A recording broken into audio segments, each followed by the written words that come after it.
I discovered my boyfriend has been secretly paying his ex's entire rent for 2 years behind my back. When confronted, he admitted they talk weekly but claimed it wasn't what I thought. I was shattered and ended our relationship on the spot. I don't even know where to start with this mess. Been dating Leonard for just over 2 years and everything seemed amazing between us. We rarely fought, had the same goals for the future, and he was always super attentive. We were even talking about moving in together this fall. I thought I'd finally found the one after years of dating disasters. Well, that fantasy came crashing down last Friday. I needed to look up a recipe and my phone was dead, so I grabbed his laptop. When I opened it, his banking app was still logged in. I wasn't trying to snoop, but a recurring payment immediately caught my eye. What, $800 every month to someone named Addison Rent?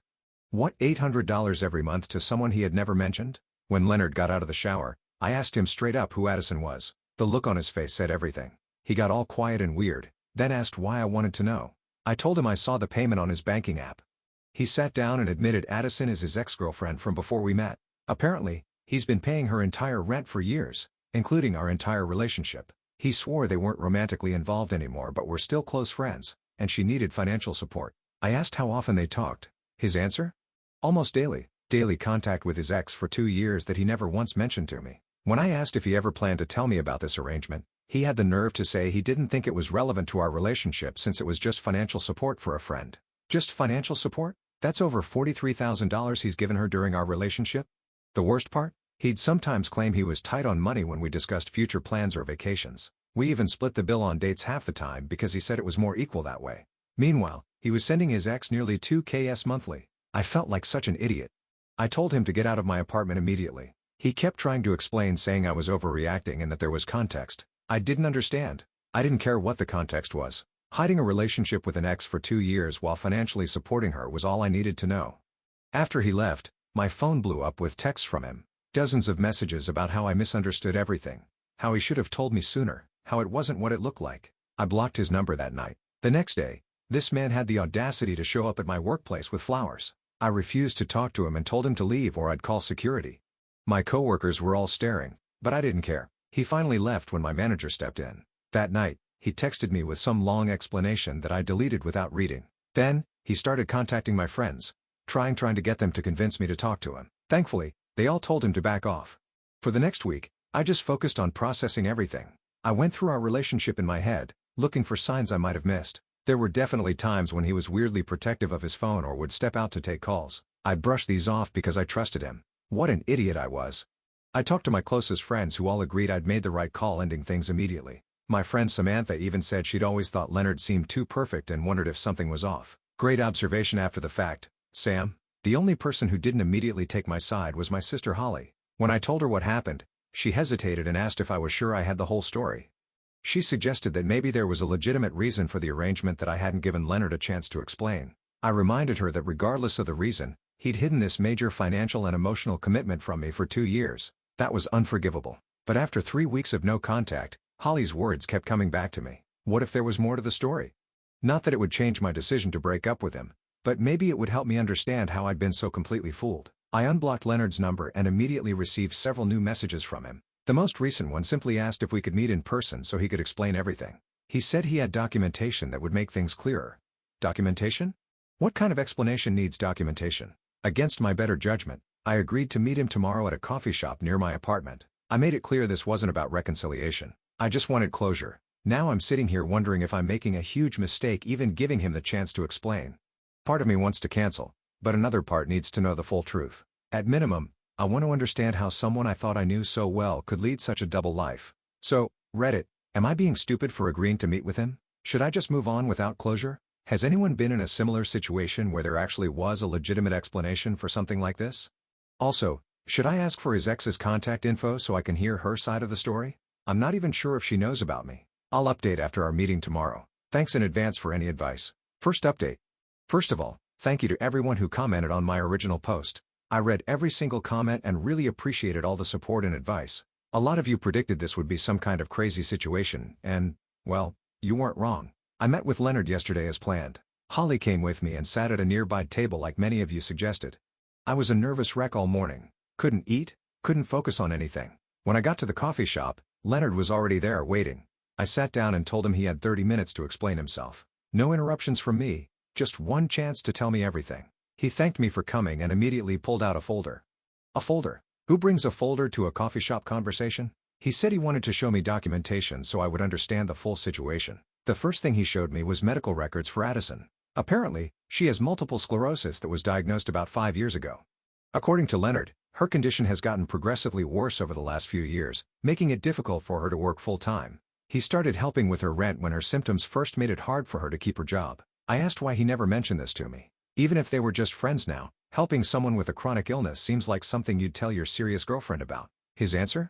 Previous girlfriends had left him when they found out about his ongoing financial commitment to Addison. He was afraid of losing me the same way, so he kept putting off telling me until it became harder and harder to explain the deception. I told him that was complete bullshit. If multiple women had left him over the same issue, that should have been a sign that maybe being honest from the start was the right approach. The fact that he kept making the same mistake with relationship after relationship showed that he knew exactly what he was doing. Leonard admitted I was right, that he'd handled everything terribly. He said he'd genuinely fallen in love with me and was afraid of ruining things. The longer our relationship went on, the harder it became to come clean because he knew I'd react exactly as I did. I asked him point blank how often he actually saw Addison in person. This is where it got even more messed up. He visits her about once a month. All those business trips and college friend reunions were actually visits to see her. Every single one was a lie. At this point, I was ready to walk out. The depth of his deception was just too much. But he asked me to wait, saying there was something else I needed to know. He pulled out another document from his folder. It was an insurance form listing dependents. Addison was listed, but so was someone named Ben. When I asked who Ben was, Leonard got really quiet, then said, "He's my son." A son? A child? That he never once mentioned in 2 years together? I couldn't even speak. Leonard explained that Ben is 6 years old. He and Addison had already broken up when she found out she was pregnant. They tried to make it work for a while after Ben was born, but ultimately decided they weren't compatible as a couple. When Addison was diagnosed with MS a year later, Leonard promised to support them financially. I asked how involved he was in his son's life. He admitted he only sees Ben during those monthly visits. He doesn't even talk to him on the phone between visits because he thought I might overhear. This made me furious. He was neglecting his relationship with his child to maintain his lies to me. I asked Leonard directly if Addison knew about me. He claimed she did, that he told her about our relationship early on. I don't know whether to believe this or not. He's proven himself to be a pretty effective liar. By this point, Holly had noticed our conversation was getting intense and moved to a closer table. I was grateful for her presence because I was feeling completely overwhelmed. I told Leonard I needed to process everything and left. Holly followed me out and we went straight to her apartment where I basically fell apart. Finding out about Addison was bad enough, but discovering he has a child he hid from me? That's on another level entirely. Holly was as shocked as I was. She had encouraged me to hear him out, but even she hadn't expected something this major. She asked what I plan to do now, and honestly, I still don't know. I spent all last night thinking about this situation from every angle. The fact that Leonard is supporting his child and his child's mother who has a serious illness makes the financial arrangement more understandable. But the deception is still massive. What kind of person lies about being a father? What kind of father only sees his child once a month and pretends he doesn't exist the rest of the time? The more I think about it, the more troubled I am by Leonard's behavior toward his son. This morning, I woke up to more texts from Leonard asking if we could talk again. He said there's still more to the situation that I need to understand. I ignored his texts and decided to do some digging on my own.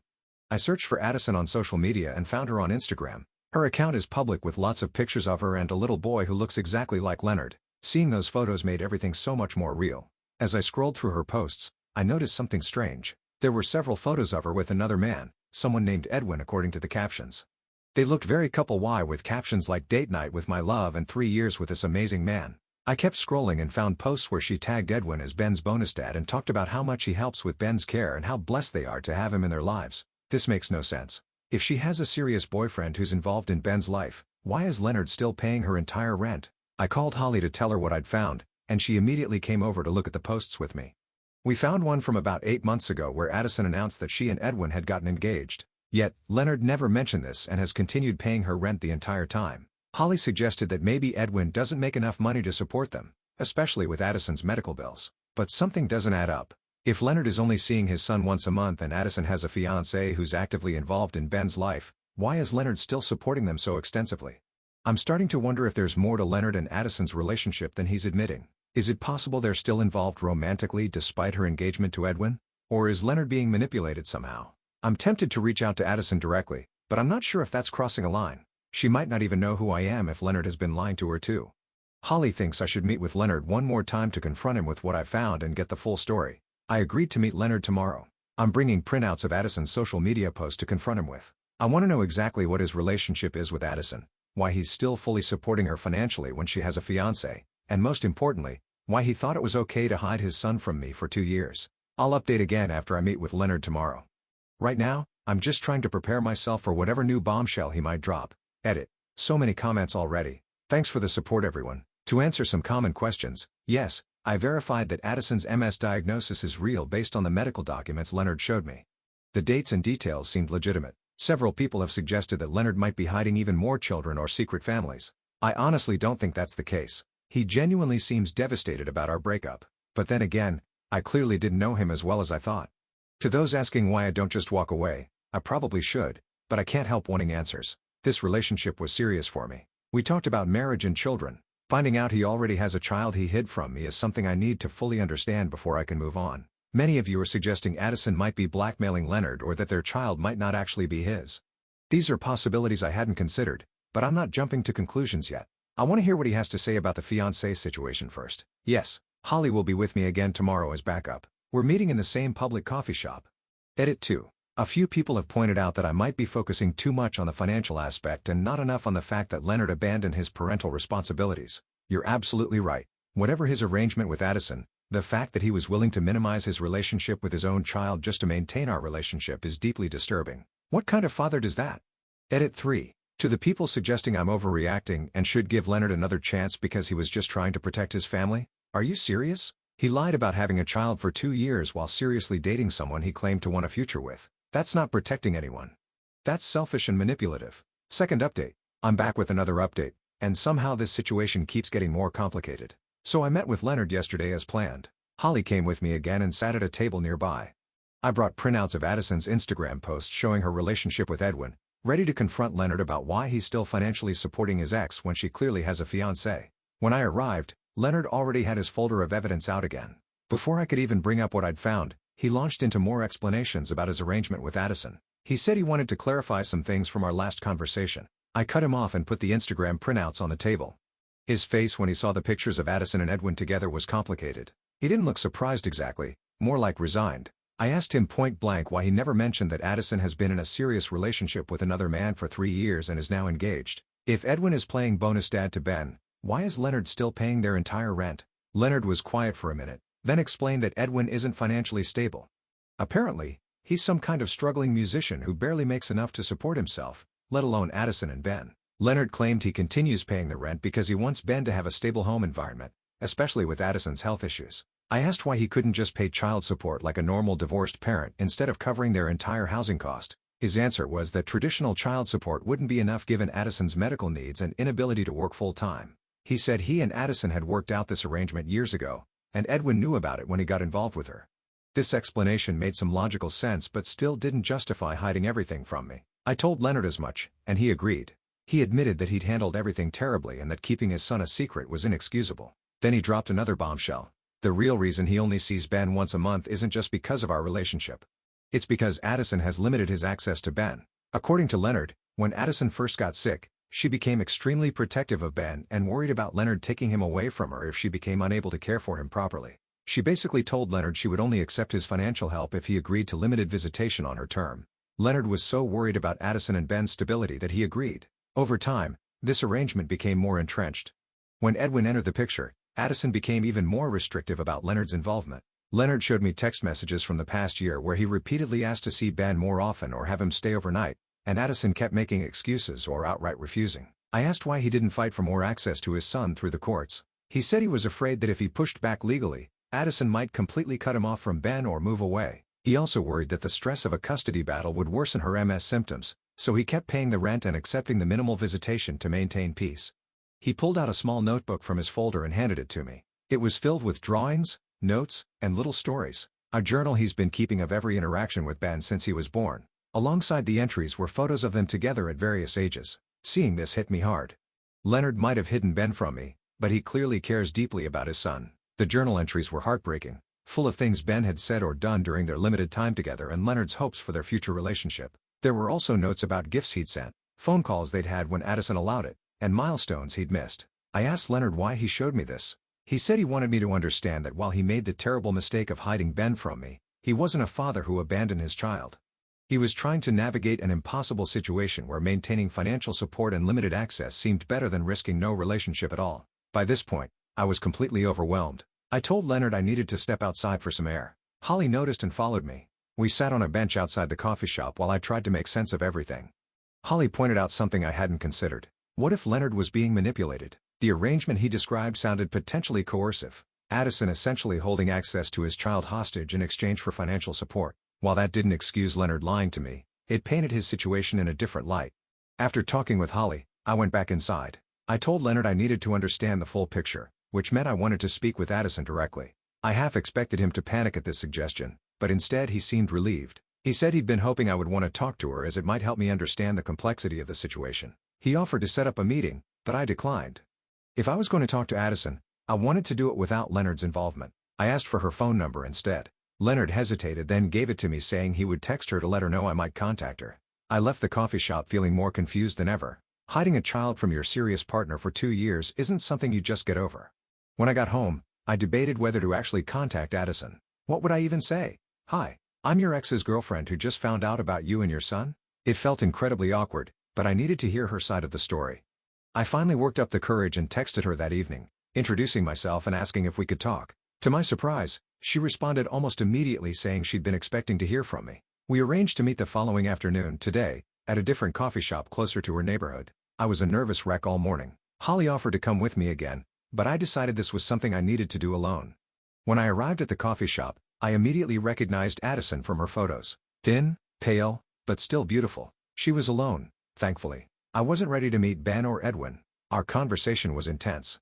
Addison confirmed much of what Leonard had told me, but with some critical differences. Yes, she has Miss. Yes, Leonard pays their rent. Yes, Edwin is her fiancé and has been in her life for 3 years. But according to Addison, Leonard's limited access to Ben was his choice, not hers. She claims she's repeatedly invited him to be more involved in Ben's life, but Leonard always had excuses about work or other commitments. She showed me texts where she invited Leonard to Ben's school events or offered additional weekend visits that he declined. These were from the exact same time period as the text Leonard showed me, where he was supposedly begging for more time with Ben. The contradicting evidence left me completely confused. One of them is lying. But which one? Addison also claimed that while Leonard did tell her he was dating someone new, he said it wasn't serious and asked her not to mention me if we ever happened to meet. This directly contradicts Leonard's claim that she knew how serious our relationship was. The most disturbing part came when I asked about the financial arrangement. Addison said Leonard originally offered the rent payments when she was first diagnosed, which matches his story. But she claims she's tried to reduce his financial obligations several times, especially since meeting Edwin, but Leonard insists on maintaining the arrangement. According to Addison, Leonard has told her repeatedly that he wants to provide this level of support and would be hurt if she rejected it. She admitted the money has been essential, especially with her medical bills, but said she's become increasingly uncomfortable with their arrangement as her relationship with Edwin has gotten more serious. When I asked why Edwin doesn't contribute more financially, Addison confirmed he's a musician with limited income, but said he does contribute what he can. She seemed embarrassed talking about their financial situation, which felt genuine to me. By the end of our conversation, I was even more confused than before. Either Leonard is manipulating both me and Addison, or Addison is manipulating Leonard and now trying to manipulate me too. Or maybe they're both lying about certain aspects of the situation. I left the meeting with Addison feeling completely drained. On my way home, I got a text from Leonard asking how things went with Addison. I didn't respond. I needed time to process everything. When I got home, I found a package waiting at my door. It was from Leonard, a USB drive with a note saying it contained additional evidence I should review. I plugged it in and found years of text exchanges between Leonard and Addison, plus more text conversations, financial records, and even recorded phone calls, which I'm not sure are even legal. I've spent all evening going through these records, and they paint yet another picture of the situation. In some exchanges, Addison does seem to be restricting Leonard's access to Ben. In others, Leonard appears to be the one limiting involvement. The financial discussions show both of them alternatively pushing for more or less support at different times. I honestly don't know what to believe anymore. Both Leonard and Addison seem to be manipulating the narrative to suit themselves. The only innocent party in all of this is Ben, who's caught in the middle of whatever game these two are playing. I texted Holly everything I discovered, and she's coming over tomorrow to help me sort through it all. She thinks I should confront Leonard with the contradicting evidence and see how he responds. I've agreed to meet Leonard one final time tomorrow evening. After that, regardless of what he says, I think I need to remove myself from this mess completely. I'll update after our final meeting. Thank you all for your support through this crazy situation. Edit. So many questions in the comments. I'll try to address the most common ones. Yes, I confirmed Addison really does have MS. The medical documents seemed legitimate, and she mentioned specific treatments and symptoms that would be hard to fake. Many of you have suggested that Leonard and Addison might still be romantically involved.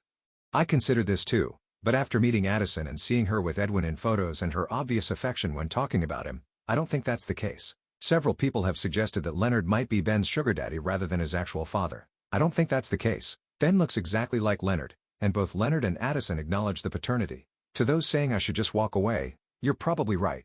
But after 2 years of building a life with someone, it's hard to just leave without understanding what happened. Edit 2. Meeting Leonard in a few hours. I'm bringing all the evidence from both sides and demanding straight answers. We'll update tomorrow. Last update. Hey, Reddit. Final update on this whole mess. Thanks everyone for your support through all this craziness. I met Leonard last night for what I decided would be our last talk. Holly came along but stayed in her car outside.